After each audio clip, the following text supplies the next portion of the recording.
बिस्मिल्लाहिर्रहमानिर्रहीम एंड अस्सलाम वालेकुम। This is me Saba and you are watching my YouTube channel जिसका नाम है पढ़ाई घर।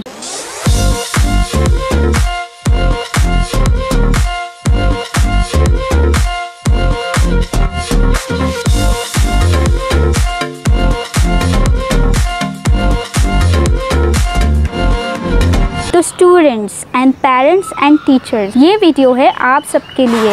यस, इस वीडियो में हम आज बात करेंगे तरह हम अपनी समर वेकेशंस जो हैं वो घर में रहते हुए स्पेंड कर सकते हैं। यस, समर वेकेशंस जो हमें स्कूल्स की तरफ से मिल चुकी हैं, जिसकी वजह से हम घर में बैठे बोर हो रहे हैं एंड हमें समझ नहीं आ रहा कि हम अपनी वेकेशंस जो हैं वो किस तरह से स्पेंड करें, किस तरह से गुजारें, किस तरह से उसे मेमोरेबल बनाएं। तो यस, ये कुछ टिप्स हैं जो मैं आप लोगों के साथ शेयर करूंगी, जिसके थ्रू अगर आप लोग ये सब कुछ कर लेते हैं, अगर पेरेंट्स अपने बच्चों के साथ मिलकर ये एक्टिविटीज़ करते हैं, अगर घर वाले मिलकर ये एक्टिविटीज़ कर लेते हैं बच्चों के साथ मिलकर, अगर आप पेरेंट्स हैं या आप टीचर्स हैं और आप लोग चाहते हैं कि आप जो है किसी को कुछ गाइड कर दें, तो ये उनके लिए भी हेल्पफुल है और आप सबके लिए। अच्छा, एक और चीज़, ये जो टिप्स मैं आप लोगों के साथ शेयर करने लगी हूँ, ये टिप्स ना कि सिर्फ़ और सिर्फ बच्चों के लिए, बल्कि जो बड़े उनके साथ एक्टिविटीज़ कर रहे हैं, ये उनके लिए भी काफ़ी फ़ायदेमंद है। वो किस तरह से? वो इस तरह से कि जब हम बच्चों को एक्टिविटी करवा रहे होते हैं ना,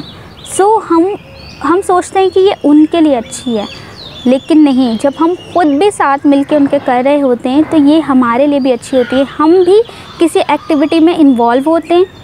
अगर हम सैड हों या इमोशनली हम किसी चीज़ को लेकर परेशान होते हैं, तो हम जब बच्चों के साथ एक्टिविटीज़ करते हैं, सो हमारा जो माइंडसेट है वो चेंज हो जाता है।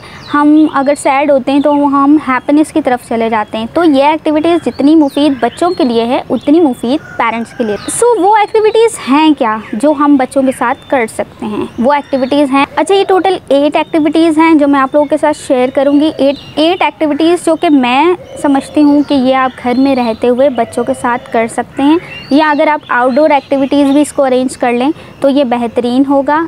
ये सब आपके ऊपर डिपेंडेंट है कि आप लोग क्या कर सकते हैं, क्या नहीं।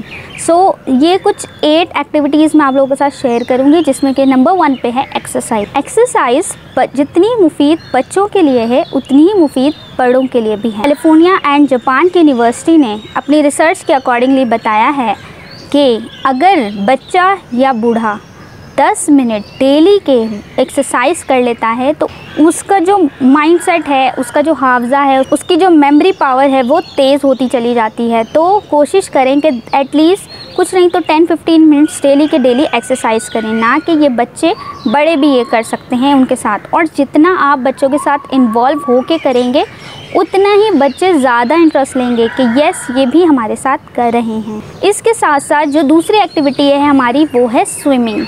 यस, स्विमिंग, जो कि बच्चों का बेहतरीन गेम है। बच्चे पानी से खेलना कूदना बहुत पसंद करते हैं। अगर आप उनको घर के अंदर कोई पूल लगा के स्विमिंग एक्टिविटीज़ करवाते हैं, या हमारे डिफरेंट एरियाज़ में डिफरेंट छोटे छोटे पूल्स हर जगह मौजूद हैं, अगर आप बच्चों को वहाँ लेके जाके और वहाँ एक्टिविटीज़ करवाते हैं, तो ये भी उनके लिए बेहतरीन है।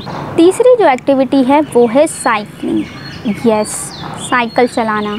साइकिल चलाना या साइकिलिंग एक बेहतरीन एक्टिविटी है बच्चों के लिए, जिसमें वो साइकिल को पकड़ के चलाना सीखते हैं, गलतियाँ सीखते हैं, अपनी मिस्टेक्स देखते हैं वो कहाँ हैं, बैलेंस करना सीखते हैं। कोई ना कोई चीज़ आपको लाइफ में कुछ ना कुछ सिखा रही होती है। तो इसी तरह बच्चे भी कुछ ना कुछ सीख रहे होते हैं। तो कोशिश करें कि बच्चों के लिए घर में कुछ ऐसे एक्टिविटीज़ की जाए कि जिनसे बच्चों की जो बच्चों की वेकेशंस हैं वो बहुत अच्छे से स्पेंड हो और मेमोरेबल रहे कि उन्होंने इन वेकेशंस पे ये सब किया है। इसके साथ साथ एक और एक्टिविटी जो आप बच्चों के साथ कर सकते हैं वो है मार्शल आर्ट्स। यस, आप बच्चों को मार्शल आर्ट्स सिखाने के लिए डिफरेंट ट्रेनिंग इंस्टीट्यूट्स हैं, आप वहाँ पे बच्चों को डलवा सकते हैं। बच्चे कुछ नहीं तो सेल्फ़ डिफेंस एटलीस्ट सीखेंगे। बच्चे कुछ ना कुछ उनकी साथ साथ एक्सरसाइज होती रहे। अगर बच्चे एक्सरसाइज नहीं करते तो वो मार्शल आर्ट सीख लें। मार्शल आर्ट करने से उनकी जो एक्सरसाइज की जो रूटीन है वो भी साथ साथ कंटिन्यू रहेगी। जितनी वो अपनी बॉडी मूवमेंट करेंगे, उतनी जल्दी उनकी ग्रोथ, हाइट ग्रोथ एंड जो सोचने समझने की सलाहियत है वो साथ साथ इंक्रीज़ होती चली जाएगी। साथ साथ उनकी मेमोरी पावर्स और उनकी मेमोरी भी एक मेमोरी उनकी क्रिएट होती चली जाएगी कि ये चीज़ उन्होंने वेकेशंस में की थी। अच्छा, 5वीं जो चीज़ बच्चे कर सकते हैं या आप कर सकते हैं उनके साथ घर में मिलके, वो है टॉयज़। आप उनको, यानी कि बच्चे क्योंकि छुट्टियां हो गई हैं, बच्चों की जो रूटीन है वो टोटली डिस्टर्ब हो चुकी है। कोई टाइम नहीं है सोने का, कोई टाइम नहीं है उठने का। Video games, cellphones, laptops, mini laptops, ये तमाम बच्चे आदी हो चुके हैं इन तमाम चीज़ों से निकल के बच्चे कुछ और एक्टिविटीज़ करें। बास्केटबॉल, फुटबॉल्स या इस तरह के कुछ टॉयज़ लेके दे सकते हैं जिससे वो आउटडोर एक्टिविटीज़ कर सकें या घर में रहते हुए खेल सकें।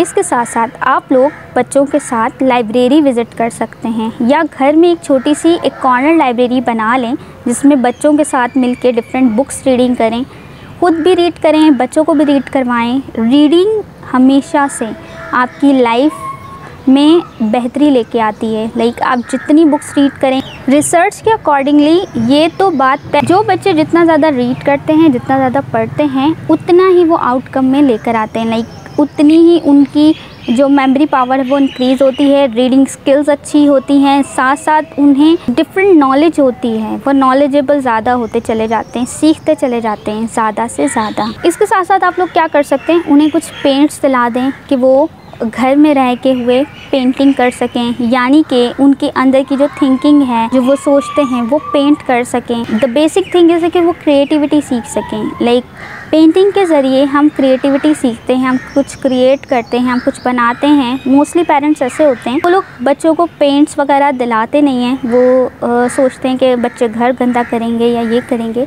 बट यकीन जानिए, बच्चा जब क्रिएटिव थिंकिंग सोचना शुरू होता है तो वो यहीं से शुरू होता है कि वो यहीं से वो क्रिएट करना शुरू करता है, वो अजम्पशंस करना शुरू करता है अपनी माइंड में, ये चीज़ ऐसी है, ये चीज़ ऐसी है। तो जितना ज़्यादा बच्चों को आप कलर्स से इंट्रोड्यूस करवाते रहेंगे, बच्चे उतना ज़्यादा अपने रियल वर्ल्ड से कनेक्टेड रहेंगे। एंड इन दी एंड आप लोग बच्चों के साथ गार्डनिंग कर सकते हैं। गार्डनिंग एक बेहतरीन हैबिट है बच्चों की, जो कि बच्चे जिससे एहसास ज़िम्मेदारी सीखते हैं। लाइक आप अगर उनको ये सिखाएं कि सीड किस तरह से ग्रो होता है, किस तरह से प्लांट निकलता है, किस तरह से उसकी देखभाल करते हैं, किस तरह उसको पानी देना है, किस तरह से उसका ख्याल रखना है, तो अगर आप बच्चे के अंदर चाहते हैं कि उसके अंदर एहसास ज़िम्मेदारी जो है वो ज़्यादा इंक्रीज़ हो, तो आप बच्चों को गार्डनिंग की तरफ लेके आएँ और गार्डनिंग सिखाएं, जिससे बच्चा जो है किसी न किसी चीज़ में इन्वॉल्व रहेगा एंड वो कुछ ना कुछ सीखेगा। आई होप कि ये कुछ टिप्स आप लोगों के लिए बेहतरीन रही एंड जो मैंने शेयर करने की कोशिश की आप लोगों के साथ कि किस तरह आप बच्चों की वेकेशंस को बेहतर से बेहतरीन की तरफ ले जा सकते हैं। सो ये कुछ टिप्स थी जो मैंने आपके साथ शेयर की, जो मैं समझती हूँ कि आप लोग कर सकते हैं बच्चों के साथ मिलके। कोशिश करें कि बच्चों के साथ मिलके ये वेकेशंस इतने अच्छे से स्पेंड करें। जब बच्चे ये वेकेशंस के बाद स्कूल जाएं, वो अपने फ्रेंड्स के साथ, क्लास फेलोज़ के साथ, अपनी टीचर्स के साथ वो मोमेंट्स शेयर कर सकें जो उन्होंने घर में गुजारा है। वेकेशन का वक्त अपने पेरेंट्स के साथ, अपने घर वालों के साथ, अपने फ्रेंड्स के साथ उन्होंने क्या नया सीखा, उन्होंने क्या नया किया। कोशिश कीजिए कि बच्चों के साथ कुछ नया करने की कोशिश किया करें, ताकि बच्चों को लगे कि सिर्फ़ और सिर्फ हमें वेकेशन का होमवर्क नहीं दिया है, सिर्फ हमें पढ़ाई और पढ़ाई की तरफ लेके जा रहे हैं, हमें कुछ नया भी सिखा रहे हैं, हमें कुछ नया भी बता रहे हैं, हम कुछ नया सीख रहे हैं। जितने बच्चे आपके साथ इन्वॉल्व रहेंगे उतना वो पढ़ाई से भागेंगे नहीं, क्योंकि हर वक्त पढ़ना और सिर्फ पढ़ना किसी को भी नहीं पसंद। तो आप लोग कोशिश करें कि ये एक्टिविटीज़ अपने घर में कीजिए। इसके अलावा भी बहुत सारी एक्टिविटीज़ होती हैं जो आप बच्चों के साथ कर सकते हैं। आप कोई भी एक्टिविटीज़ कर सकते हैं जो आपको अच्छी लगती है, जो आपके बच्चों को इंटरेस्ट है, उनके साथ कीजिए। न्यूज़पेपर रीड कीजिए, कोई बुक रीड कीजिए, कोई राइटिंग प्रैक्टिस करना शुरू कीजिए। गेम में आप कोशिश कीजिए कि किसकी राइटिंग अच्छी है, तो आप लोग कोशिश करें राइटिंग प्रैक्टिस करें, रीडिंग प्रैक्टिस करें, रीड अलाउड एक एक्टिविटीज़ होती है वो करें, माइंड मैपिंग करें। इस तरह से डिफरेंट एक्टिविटीज़ होती हैं जो एजुकेशनल एक्टिविटीज़ भी होती हैं, आप वो कर सकते हैं अगर आपने ये नहीं करनी तो कोशिश करें कि जितनी ज़्यादा एक्टिविटीज़ करेंगे उतना ज़्यादा आपके लिए और आपके बच्चे के लिए बेहतरीन रहेगा। अगर मेरी वीडियो आपको इतनी सी भी प्रोडक्टिव लगी तो प्लीज़ इस चैनल को फॉलो कर लीजिएगा, सब्सक्राइब कर लीजिएगा। और अगर इन वीडियो से रिलेटेड या कोई और टॉपिक से रिलेटेड आप चाहते हैं कि आपके साथ कोई वीडियो शेयर की जाए तो प्लीज़ नीचे कमेंट में मेंशन कर दीजिएगा। अपना बहुत सारा ख्याल रखिएगा और अपनी दुआ में मुझे भी याद रखिएगा। अल्लाह हाफ़िज़।